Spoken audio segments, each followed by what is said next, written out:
video is on power and efficiency. Question 1. Define power. Equation units.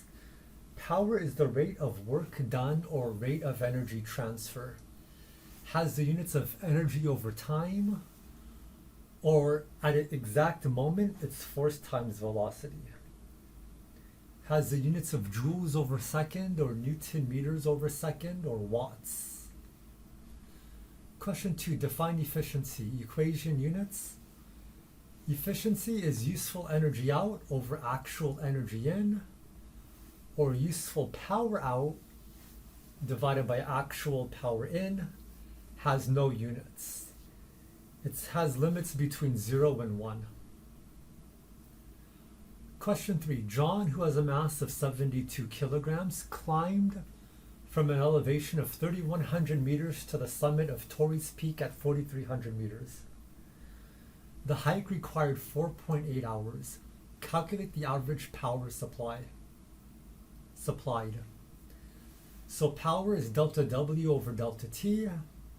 It's going to be mg delta H over delta T. So you could see we have delta H. We have delta T. Hours was converted to seconds. Question 4. A windlass raises a 200 kilogram anchor at 3 meters per second. Part A. Calculate the average power required. We're going to use the equation P equals FV. Part B. The motor is 40% efficient. Calculate the size of the engine. So efficiency is P out over P in. We were given efficiency and power out.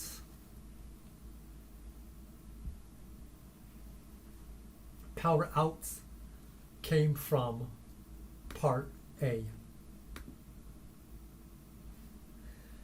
Question 5. In 8 minutes, a conveyor belt whose engine is 40% efficient lifts 160 crates, each having a mass of 30 kilograms. The belt, inclined at 59.49 degrees, results in an elevation increase of 112 meters. The crates start and end at rest. Find the size of the engine required to run this belt. It says find the size of the engine. You might think that's like meters cubed. That just means how much energy is needed or how much power is needed. In this case, it's going to be how much power is needed.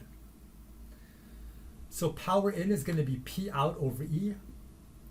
P out is going to be mg delta H over delta T. And all of these values we were given, or we know, and we could divide by the efficiency to get the power in.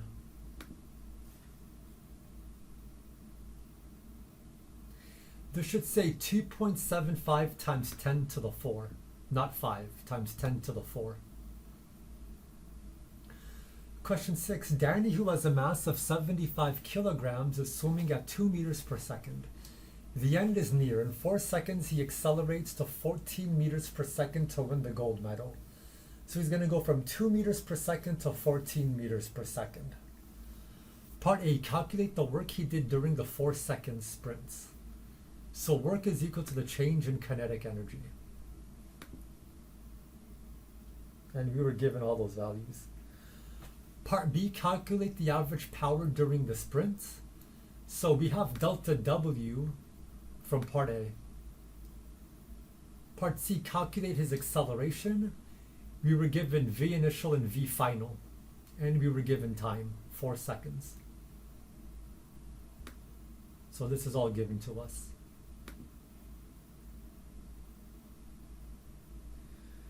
Part D, calculate his velocity at 3 seconds into the sprint. So we're going to use the equation V is equal to AT plus U, or V final equals AT plus V initial. Part E, calculate his instantaneous power at 3 seconds. So this is the velocity at 3 seconds, and F is equal to ma. So we know m, we know a. A from part C.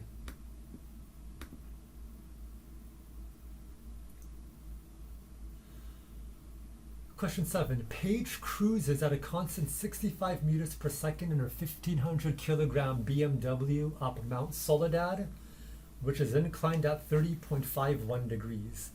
Part A, calculate V sub y. So you could draw a triangle and you know that the hypotenuse is 65. And V sub y is 65 sine of 30.51 degrees. Part B, calculate her instantaneous power. So power is delta W over delta T. So that's going to be mg delta H over delta T, because kinetic energy is constant. So the power is coming from the going up a height. And delta H over delta T is from part A.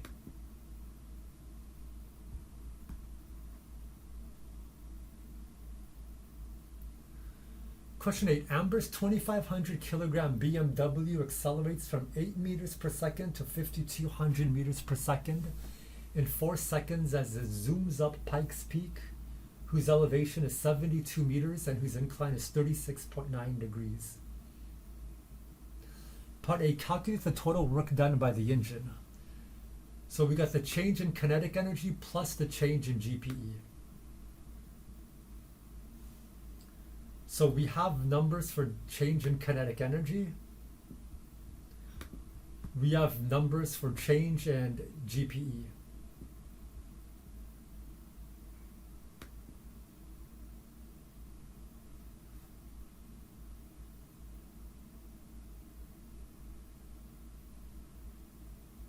Part B, calculate the average power for the entire trip. So the numerator is from part A, and the time is from the problem. It says 4 seconds.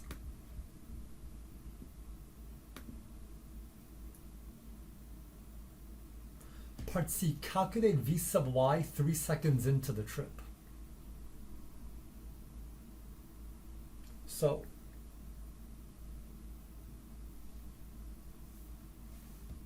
V sub y initial is here. The acceleration we find. Then we could find a sub x and a sub y. For this problem, no need for a sub x, just a sub y. So we're going to use this equation. It's a Suvat equation. So a sub y is here. T is in the problem 3 seconds. And v sub y initial is here.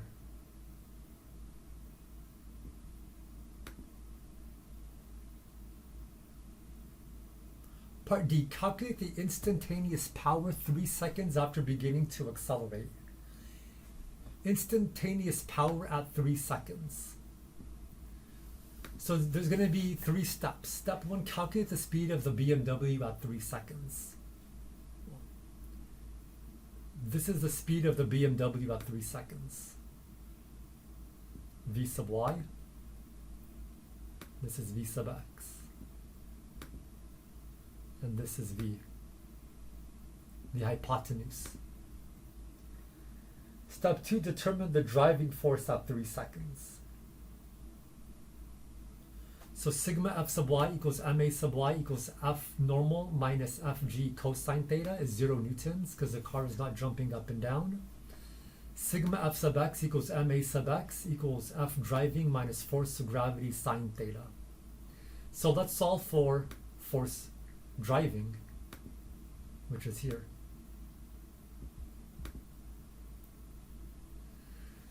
Step 3, use this equation. So F is from here.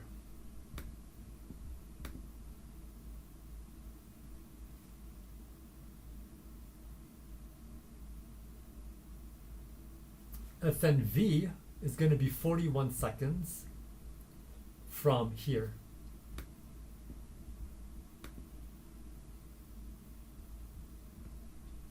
So this is our solution.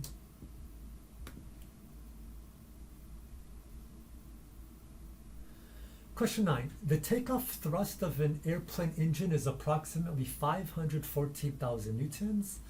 This airplane can reach a speed of approximately 247 meters per second. Calculate the power generated by the engine. So they gave us force of thrust and they gave us velocity. So that's all we need. Question 10. The height of the Burj Khalifa is approximately 830 meters. A man with a mass of 65 kilograms takes approximately 1,490 seconds to walk to the top of the building. Calculate the average power output. So that's going to be force of gravity because we're going up times the speed. They didn't give us the speed, but we know delta y over delta t. 830 meters divided by 1490 seconds.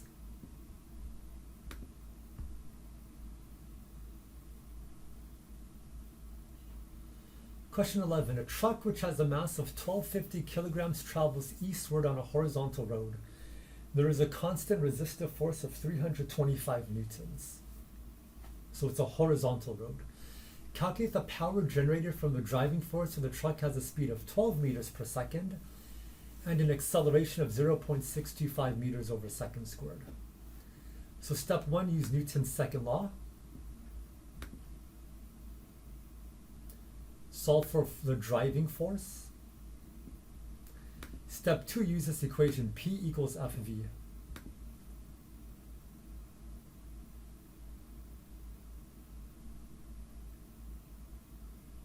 Part B, calculate the power of the constant resistive force. Well, P equals FV. Now force is the force of friction.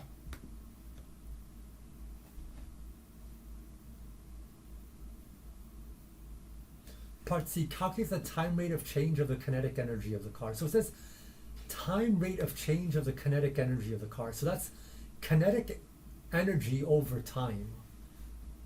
So that's delta KE over time.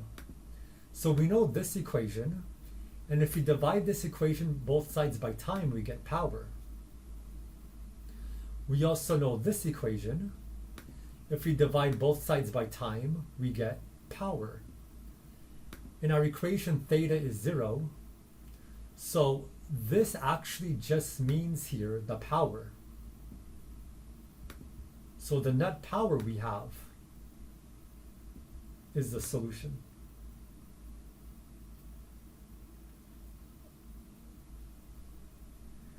Question 12. A 15 kilogram box is pushed up a rough incline with an angle of 12 degrees with a constant speed of 1.25 meters per second. Part A, calculate the input power of the push. If the output power of the push is 255 watts with an efficiency of 25%. So efficiency times power in equals power out. So we're solving for power in. Part B, calculate the rate of increase of the gravitational potential energy of the box. Rate of increase, that means divided by time, of gravitational potential energy. So that's delta GPE over delta T, has units of power. So we were given M, we know G, we know delta H.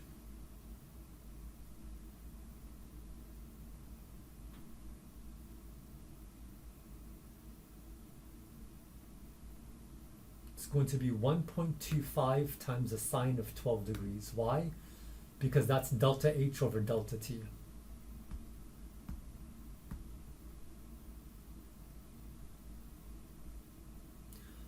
Part C, calculate the value of the resistive force acting on the box. So let's use one method here. Step 1, we could solve for force of push.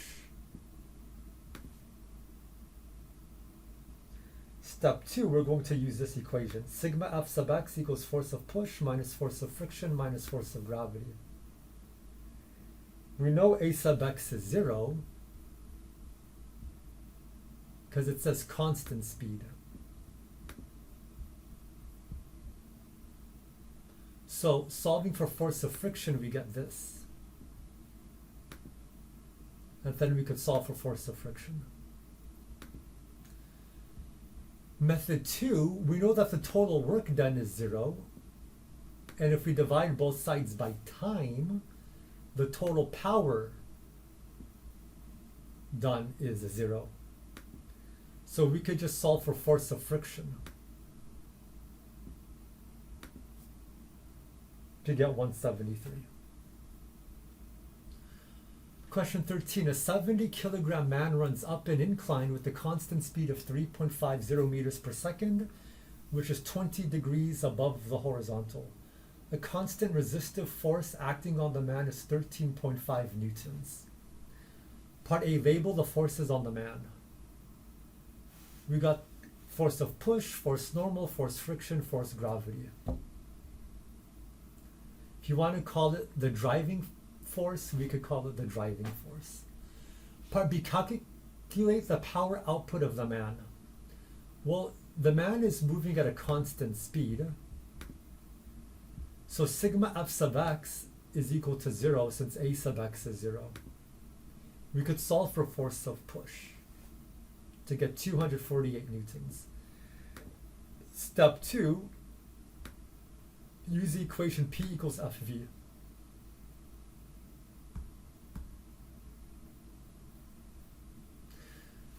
Part C, calculate the power done against the gravitational force.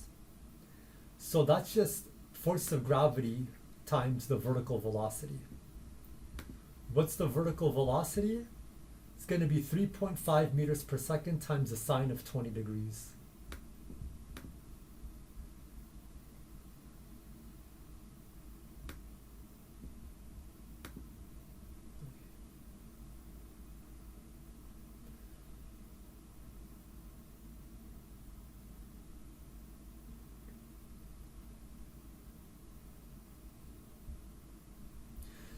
If you want to use a negative sign here, then that's okay.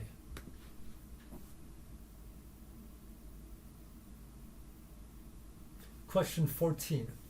An 85 kilogram car engine is attached to a massless chain and pulled across a rough horizontal surface which has an average friction force of 125 newtons and is 40 degrees above the horizontal. The car engine is pulled 625 meters in 5 minutes. Part A, label the forces on the engine. So we got this. Part B, determine the average value of the pulling force in which the engine moves at a constant speed. So this is Newton's second law of motion. Sigma F sub x equals force of pull cosine theta minus force of friction. This is a force of pull. It's pulled. Besides that, everything is good.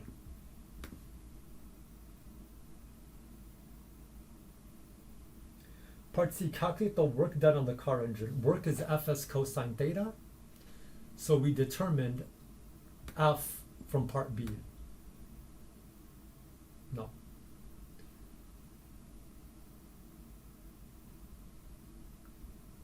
F is given to us.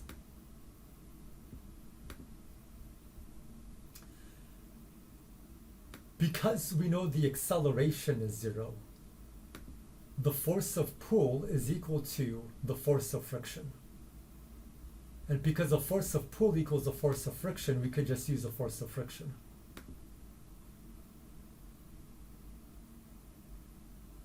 Yes. Part D, calculate the power used to move the car engine. So power is E over T. We converted minutes to seconds. Question 15, a car starts from rest and accelerates at a constant rate in a straight line. The car experiences no friction. Draw a power versus time graph of the thrust force from the engine of the car. So F equals ma equals F thrust. P equals FV. So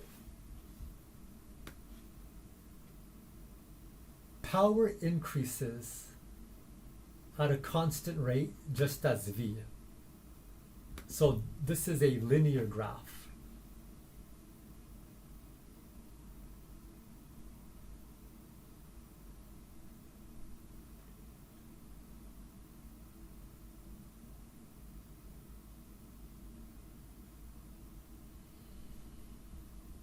Question 16. A car starts from rest and accelerates at a constant rate in a straight line.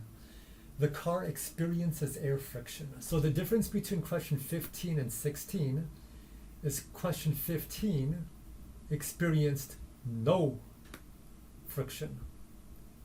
Question 16, the car experiences friction. The magnitude of the air friction increases as the speed of the car increases. Draw a power versus time graph of the thrust force from the engine of the car. So remember, 15, it looks like this. Okay. Now remember, sigma F equals ma. Now we got force of thrust minus force of friction. We know as speed increases, force of friction increases. So if the term ma is constant here on the left-hand side, then F thrust must increase as force of friction increases. Remember, force of friction increases as the speed increases.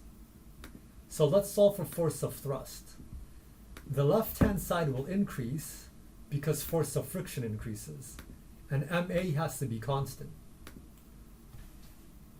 So we have this equation here. Both force of thrust and V are increasing. So now we have something that looks like this. It's not linear. Question 17.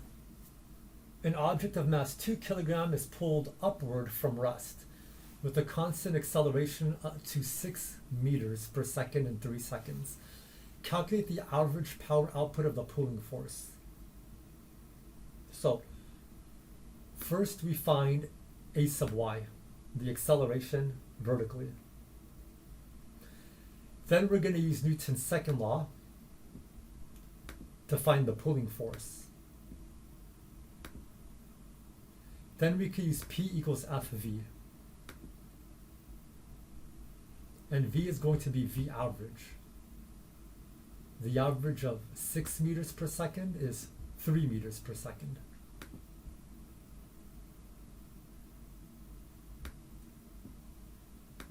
So it says V average. Method 2, we could solve for a sub y. Then we could solve for y final. Then we could use this equation. Delta E sub k plus delta E sub p in the numerator.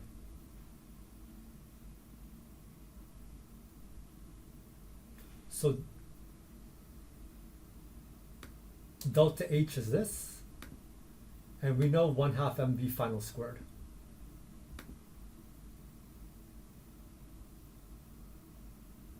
And we're going to get the same solution from method 1 and method 2. Question 18. An electric motor has an input power of 400 watts. When doing work on an object, 250 watts of power is dissipated. Calculate the efficiency of the electric motor. Well, we were given everything.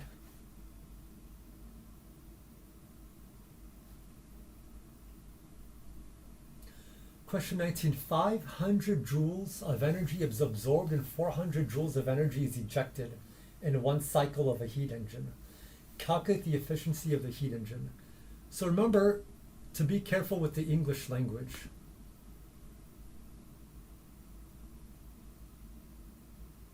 The amount of energy wasted is 400 joules, so the amount of useful energy is 100 joules.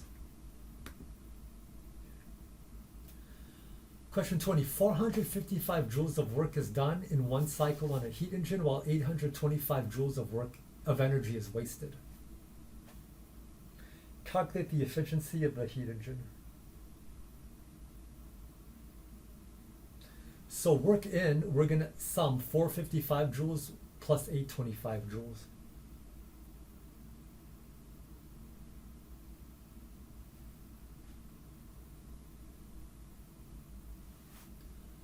Question 21. A machine is supplied an amount Q of energy. The amount of useful work done is in the amount W, and the amount of energy wasted is R. State an equation for the efficiency of the machine in terms of Q, R, and W. So just remember, R is not in this equation. So that is something that might trick some students. Question 22. An elevator lifts a mass m up with a constant speed over a distance y. The efficiency of the machine is 20%. State an equation for the input energy of the elevator. So that's the equation.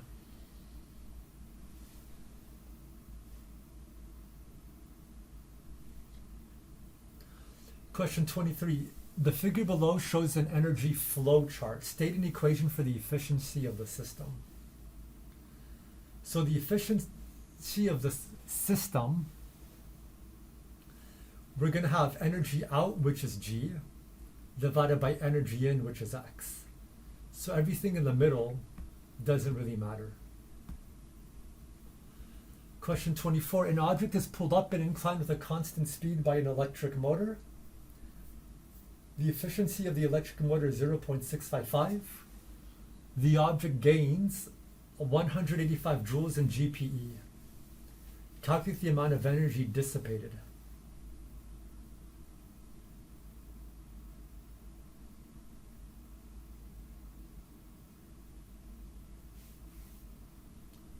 So be careful with the English language.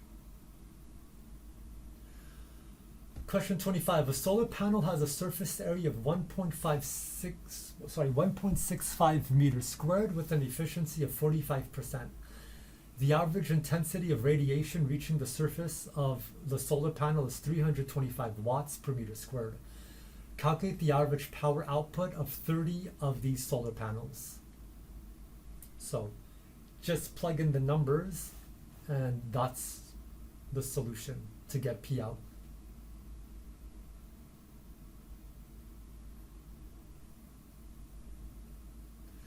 Question 26. A first set of solar panels with an efficiency of 30% acquire an area of A. A second set of solar panels with an efficiency of 35% acquire an area B. Calculate the area of the second solar panels so both solar panels produce the same power output in the same conditions. So we should know that the answer is going to be less than 1. So 6/7, that's the ratio, because the second set of solar panels are more efficient. Question 27. Calculate the efficiency of an elevator motor with an input power of 1820 watts, which raises a mass of 355 kilograms vertically with a constant speed of 0.225 meters per second. So efficiency is power out over power in. We know P out is FV. We're going to use a force of gravity.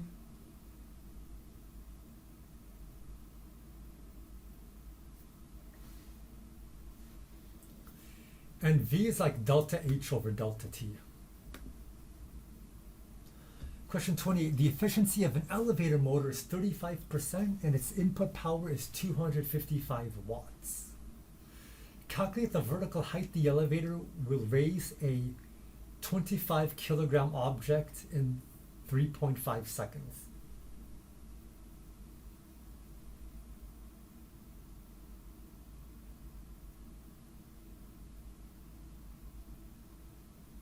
So you can see we're solving for delta y. Question 29. A 70 kilogram runner runs up an incline with a vertical height of 60 meters in 355 seconds with a constant speed. Calculate the efficiency of the runner if the power input of the runner is 175 watts.